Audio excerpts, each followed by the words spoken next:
There were 6 of us at that table, a birthday dinner. Long wooden table, string lights, 2 couples on each side, and 1 chair at the head of the table. Mine. My husband Daniel to my right. And across from him, 2 seats down, sat Caleb. Our friend, his friend too. The kind of friend that helps you move, shows up to game nights, remembers your dog's name. The kind of friend that stays late after dinner to help with dishes. Familiar, easy, safe. Or so I told myself. I remember the way Caleb looked at me that night. Not overtly, nothing inappropriate. But his eyes stayed a little too long when I laughed, when I brushed my hair behind my ear, when I reached across the table to pour wine. It didn't start that night. I want to be clear. That was just the moment I knew I couldn't keep pretending I didn't feel something. Daniel and I had been married for 4 years. Comfortable, steady, no major disasters. We had a townhouse we couldn't quite afford, and a golden retriever that loved him more than me. We didn't fight much. We didn't do much of anything, really. The sex was rare, but not resentful. The conversations were practical. Groceries, bills, work schedules. We kissed on the forehead more than on the mouth. And I thought that was just how marriage worked, until Caleb started coming around more. He'd always been in the mix, a friend from Daniel's college days who stuck. He helped us move into our first place, went on trips with us, brought wine over when we had people. He was always funny, always kind. But lately, something had shifted. He started texting me separately. At first, it was innocent. Memes, articles, songs.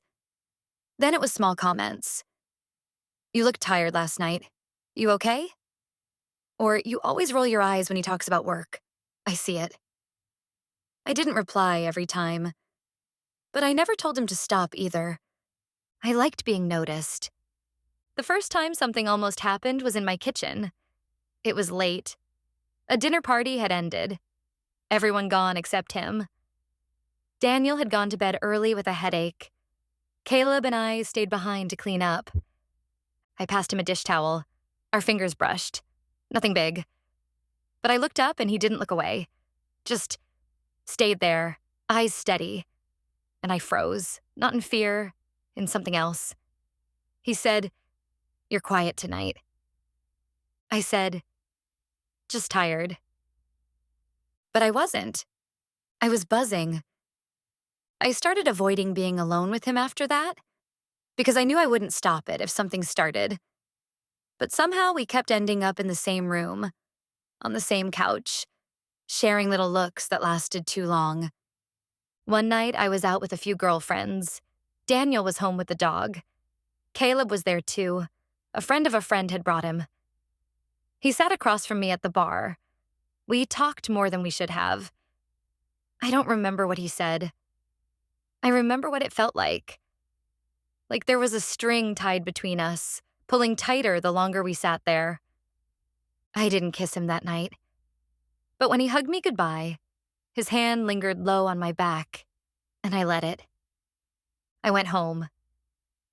Daniel was asleep. I crawled into bed and stared at the ceiling. I didn't feel guilty. I felt awake. A few days later, it happened. Daniel was working late. I had the house to myself. Caleb texted, said he left something at our place, sunglasses, asked if he could swing by. I should have said no. I said, "Sure. I'll be here." He arrived 20 minutes later, no sunglasses in sight. He stood in the doorway for a second too long, said nothing.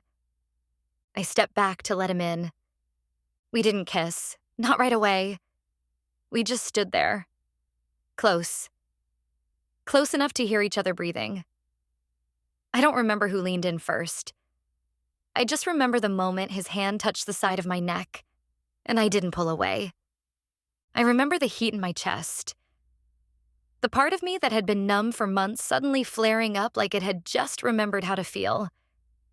We didn't go to the bedroom. We didn't say a word. We moved like people who had already decided everything long before it happened. It wasn't rushed. It wasn't even dramatic.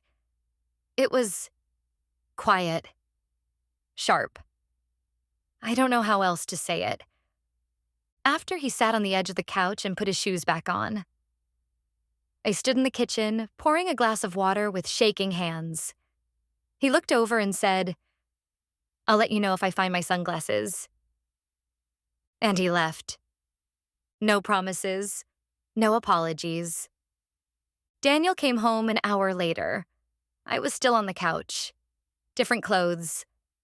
Lipstick wiped off. Hair tied up like I'd been cleaning.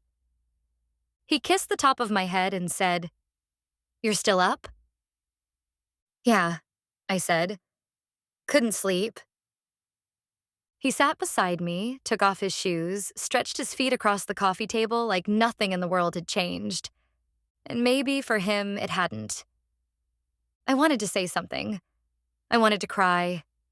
I wanted to throw myself at his feet and tell him I didn't know why I did it. But I didn't. I sat there and smiled. And we watched a rerun of something we'd already seen before. After that first night, I told myself it couldn't happen again. I had crossed the line. I had made the mistake. I needed to stop. And for about 2 weeks, I really believed I would. I ignored his messages. I avoided eye contact at gatherings. When he came over with the group, I stayed in the kitchen. I busied myself with drinks, snacks, music, anything that kept my hands moving and my eyes away. But he didn't push. That was the problem. He didn't flirt. He didn't corner me, he just existed. Calm, steady, present. And somehow that was worse, because it let me believe I was in control, that I had already decided, and that nothing else would happen unless I changed my mind. And then we hosted a game night. 12 people. Laughter, wine, music low in the background. Daniel was relaxed, happier than I'd seen him in a while. He moved through the room with easy charm, one hand always holding his drink, the other brushing my back when he passed. I tried to match his energy, tried to laugh at the right jokes, tried to act like I wasn't constantly aware of where Caleb was in the room. He didn't do anything, barely looked at me. And that's what ruined me. Because when you're waiting for something forbidden, the worst thing isn't when it happens. It's when it doesn't. At one point, I walked into the hallway to grab something from the coat closet. When I turned, Caleb was there. Not close, just visible. Standing at the other end of the hallway, finishing a drink. Our eyes met. I didn't smile. Neither did he. He walked past me, said nothing, didn't touch me. And my stomach twisted like I'd been left out in the cold. That night, after everyone left, Daniel and I sat on the couch, our knees touching. He looked at me and said, "That was fun. I like having people over again." "Me too," I said. He leaned in and kissed me. Slow, intimate. A real kiss, the kind we hadn't shared in months. And for a moment, I felt like I had a choice. Like I could take that kiss and rebuild everything. Let this be the moment I came home to him. Really came home. But I didn't. Because deep down, I already knew I'd go back to Caleb. And I did. 2 days later, I told Daniel I was grabbing coffee with a friend from work. Instead, I went to Caleb's apartment. We didn't say much. We didn't need to. He opened the door and I stepped inside like I'd done it 100 times. This time, it wasn't nervous. It wasn't new. It felt rehearsed. And that scared me more than the first time ever had. Afterward, we lay on opposite ends of the couch. I sat up, ran my hands through my hair, said, "We can't keep doing this." He didn't answer. I looked over at him. "Did you hear me?" He said, Yeah. Silence. Then, do you regret it? I hesitated. I don't know. He nodded. You will. He said it like a fact, not an insult, not a threat. Just a truth he'd already made peace with.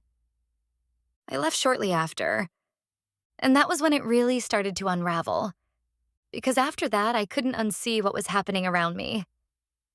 Our mutual friend Marcy, the one who always hosted Sunday brunch, stopped looking me in the eye. Greg, Daniel's old roommate, made a comment one night about tight little triangles in friend groups, then looked at me too long. At dinner parties, I'd catch glances I wasn't supposed to catch. Conversations that stopped when I entered the room. Quick smiles, quiet judgments. Nothing said. But everything known. Everyone knew. Except Daniel. And that realization? It hollowed me out. I started avoiding our group, canceling plans, making excuses. Daniel didn't question it. He said he'd just go without me, that I deserved a break. And he'd come home with stories. How Caleb told a hilarious joke. How Marcy made that pie I loved. How everyone kept asking about me. They miss you, he said one night, pulling off his jacket. Yeah? I asked, staring at the floor. Of course, he said. You're the glue. I laughed. Too hard. He kissed me on the forehead and went to shower. And I sat on the couch, holding my breath, wondering if he would ever stop loving me. Because everyone else already had. Thanksgiving was always at Marcy's. Long table, fold-out chairs, big mismatched plates, kids in the next room playing video games too loud. Her husband, Jeff, always burning the rolls. It was tradition. It was safe. This year, Daniel offered to bring the wine. I baked a pie from scratch for the first time. I wore a dress he liked, curled my hair, kissed him at red lights. I was trying. Not to fix things. I think I already knew that wasn't possible. But to keep the illusion from cracking. Just long enough to get through the holiday.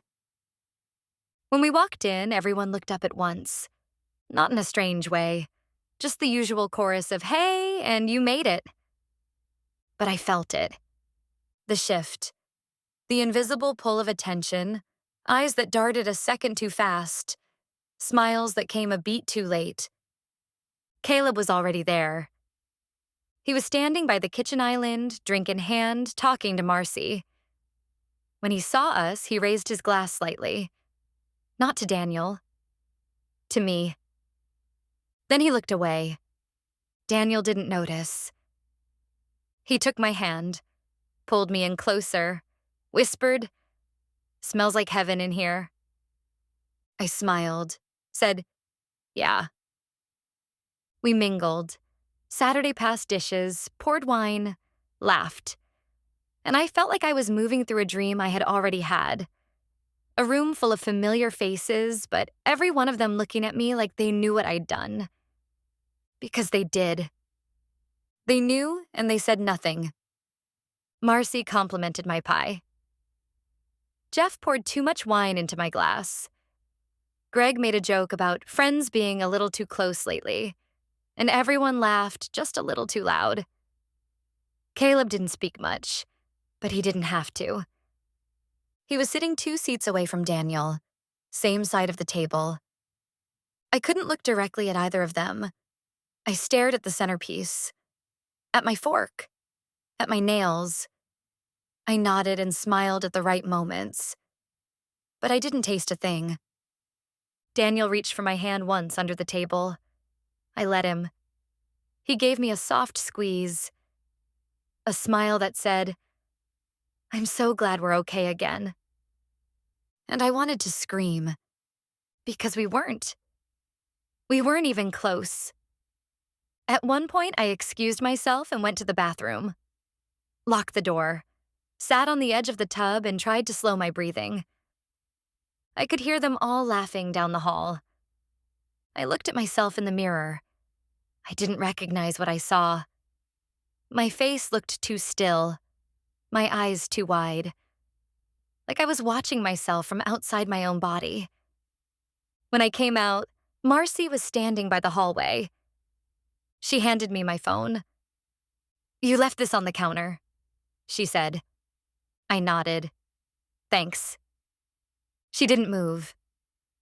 Then, quietly, "Are you okay?" I looked at her. My throat tightened. "I'm fine." "You don't have to lie to me." I swallowed, looked away. She added, "He doesn't know. I promise." I met her eyes, and I hated her in that moment. Not because she knew, but because she was still being kind. That kindness burned more than judgment ever could. Dinner ended. Dessert came and went. People started putting on coats. Daniel thanked everyone, hugged Caleb, clapped him on the back, said, "Glad you came, man." "Really?" Caleb smiled, said, "Always." I stood by the door, watching. On the ride home, Daniel held my hand. The car was quiet. I stared out the window and counted the seconds between streetlights. "You okay?" he asked. "Just tired," I said. He nodded. "You were quiet tonight." I looked at him, and I almost said it. Right then, I almost cracked wide open and spilled every word I'd been holding in for months. I almost asked him how it felt to sit across from someone who'd betrayed him and didn't even know it. But I didn't. Instead, I reached over and squeezed his hand. "Thank you for today," I whispered. He smiled, and I died a little more inside. I didn't see Caleb for a while after that night. 2 weeks passed. No texts, no pop-ins. Daniel asked if I wanted to go see a movie on Friday, and I said yes. I let him hold my hand in the theater. I rested my head on his shoulder. We got milkshakes on the way home. I tried to memorize the moment because part of me already knew I was lying. Not just to him, but to myself. The silence between Caleb and me felt like it should have been a relief, but it didn't feel like anything at all. It felt like being underwater. One night I was folding laundry and my phone buzzed. His name on the screen. Just one sentence. "Can we talk?" I stared at it. I put the phone down, walked into the kitchen, stood in front of the sink with the lights off and the hum of the fridge filling the silence. Then I texted back, "Okay, not here." We met at a park near his apartment. It was dark enough to feel hidden, lit enough to see his face clearly when I walked up. He was sitting on a bench, hands in his jacket pockets. I sat down beside him.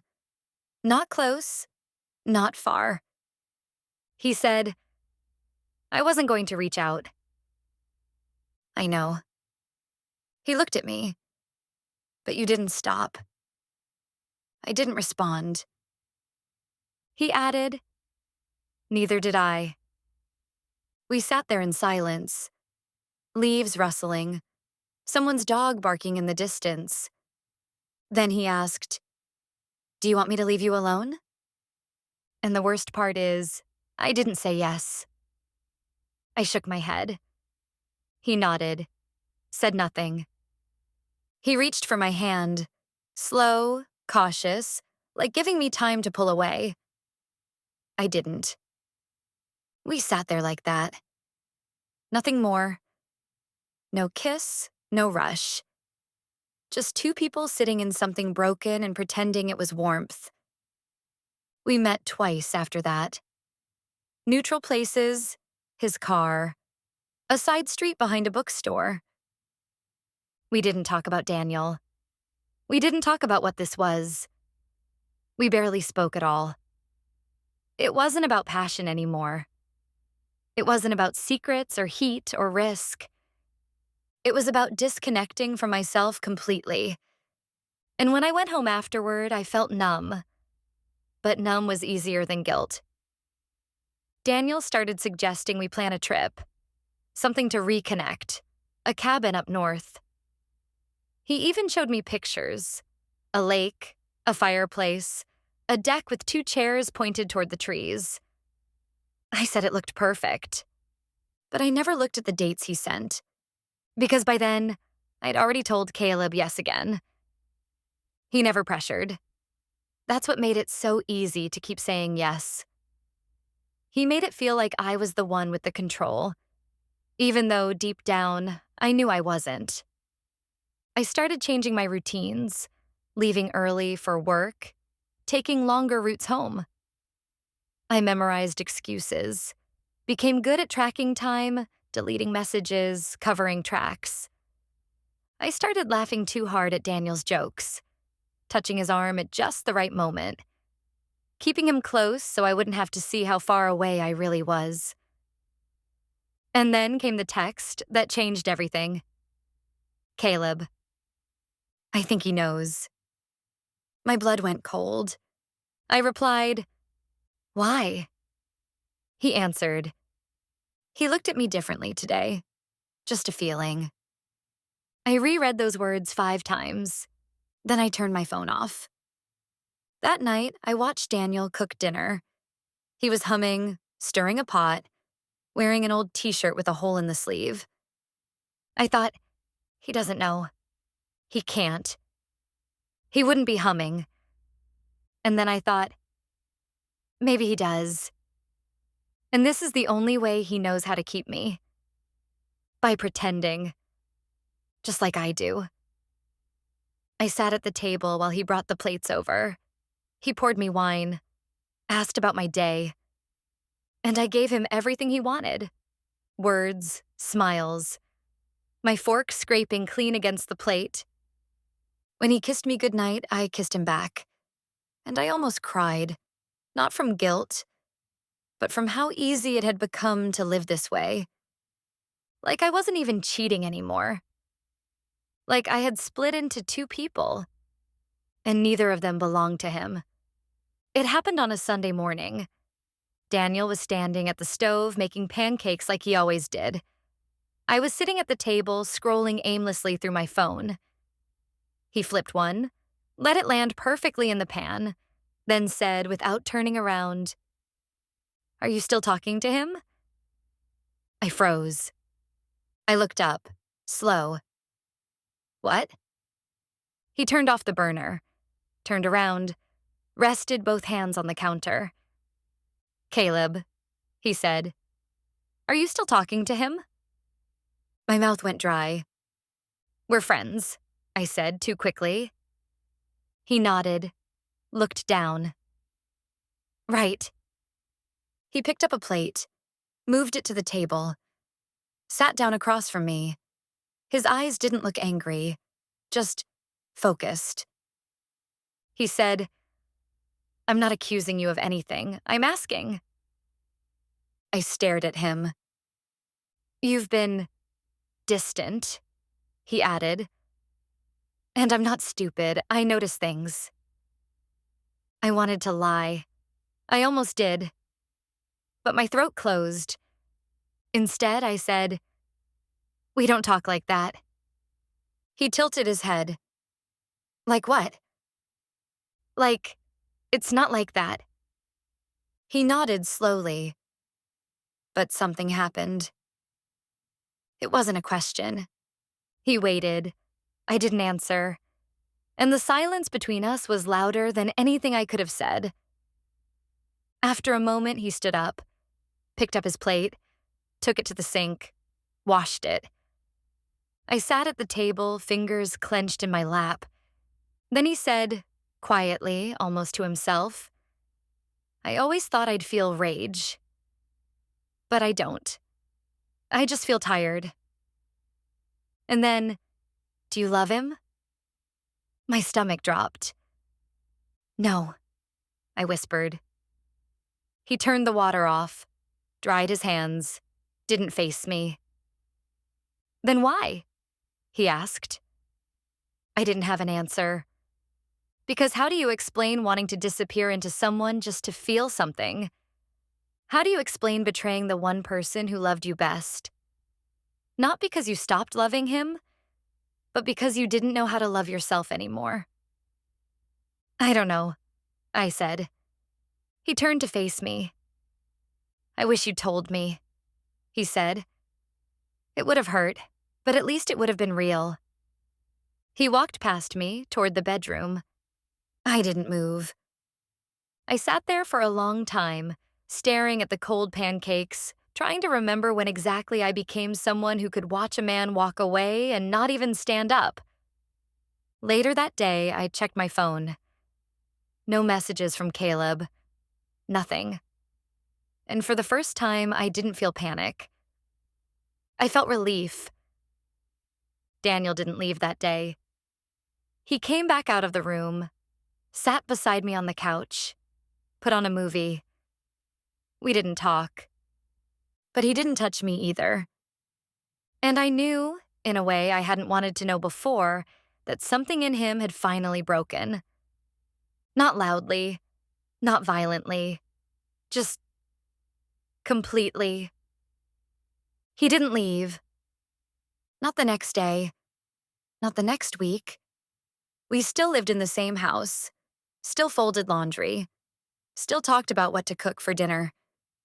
But something had shifted in the air, a kind of silence that didn't need words to be understood. He never brought Caleb up again, and I never offered the truth he hadn't asked for. There were moments when I thought he might explode, like when he found my phone face down on the counter, or when I got home an hour late and didn't explain. But he didn't. He just nodded, or said nothing at all. And that was worse than anger, because I wanted a scene. I wanted him to yell, to break something, to show me there was still something between us, even if it was only fire. Instead, he gave me distance. Not physical, but intimate, emotional. A curtain lowered, a door shut softly and locked from the inside. He still kissed my forehead before leaving for work. Still made me coffee in the morning, but he never touched me after dark. We went to bed at the same time, but not together. He'd roll to his side and I'd stare at the ceiling. I started hearing my own breathing at night. I don't think he hated me. I think he was grieving me while I was still there, like a widow forced to live with the ghost of the person they buried. And maybe I was grieving too. Not for him, but for the part of me that used to care enough not to hurt him. Sometimes Caleb would still show up at gatherings, smaller ones, less frequent. I never spoke to him directly, but I felt it. That tension, that weight. One time I looked up and caught his eyes across the room. He gave a small, almost invisible shake of the head. He was done too. I realized then that I wasn't with anyone. Not Daniel, not Caleb, not even myself. Just a shape moving through the days, pretending to be whole. At brunch one Sunday, Marcy sat beside me while Daniel chatted with someone across the patio. She handed me a glass of orange juice and said quietly, "He still loves you, you know." I looked at her. She shrugged. He wouldn't still be here if he didn't. I almost said, "But I don't deserve it." But I didn't say anything, because I wasn't sure he was still here for me. Or just because leaving would mean admitting it was really over. A few weeks later, Daniel came home from work, stood in the doorway, and said, "I think we should go away. Just you and me, somewhere quiet." I stared at him. He added, "I want to see if there's anything left." And I should have felt something then. Hope, gratitude, guilt. But I didn't feel anything. I nodded. We booked a cabin. The same one he'd shown me months ago. Lake, trees, silence. We packed. We went. We unpacked. We sat across from each other with coffee mugs and matching sweaters and nothing to say. That first night, I reached for his hand across the table. He let me take it. His fingers were warm, but his eyes were somewhere else. And I understood then that we weren't healing. We weren't rebuilding. We were performing a eulogy for something that had already died. Quiet, polite, respectful, but still dead. When we drove home 2 days later, we didn't talk about what it meant. He turned on music. I stared out the window, and the space between us stayed exactly the same. Now, months later, we still live together. Still sleep in the same room. Still share bills and groceries and a mailbox. But he doesn't look at me the way he used to. And I've stopped looking in mirrors when I brush my teeth. We're not fighting. We're not fixing. We're just fading. And the worst part? Everyone still thinks we're fine. Because from the outside, nothing ever broke.